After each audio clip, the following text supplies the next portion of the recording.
Участники общественного движения «Услышать голос каждого» собрали уже 15 тысяч предложений от жителей Сыктывкара. Общественники раздавали жителям столицы Коми буклеты с февральским докладом Вячеслава Гайзера, а также вручали им специальные отравные талоны для внесения предложений в программу развития республики. Нина Чешкова выслушала отчет активистов.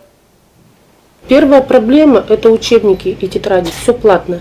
На одного ребенка мне сейчас надо сдать, вот у меня даже есть бумажка, это на первоклашку. Итого 1600 рублей, а у меня их трое. Волонтер Ольга Нючева внимательно выслушивает предложения, а иногда и жалобы горожан. Девушка обошла уже 600 квартир. Общественников с буклетами, рассказывает Ольга, люди чаще встречают приветливо и охотно пользуются возможностью высказать свое мнение. В основном людей волнует это проблемы ЖКХ, дороги, дворовые территории, не хватает детских площадок, строительства школ, детских садов, такие социальные проблемы. Также проблемы инвалидов, детей-сирот.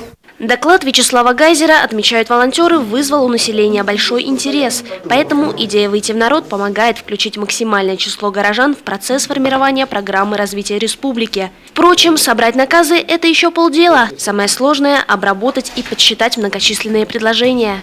Приходится составлять полный отчет о пройденных квартирах, о том, как открывали нам квартиры, охотно, неохотно ли с нами общались.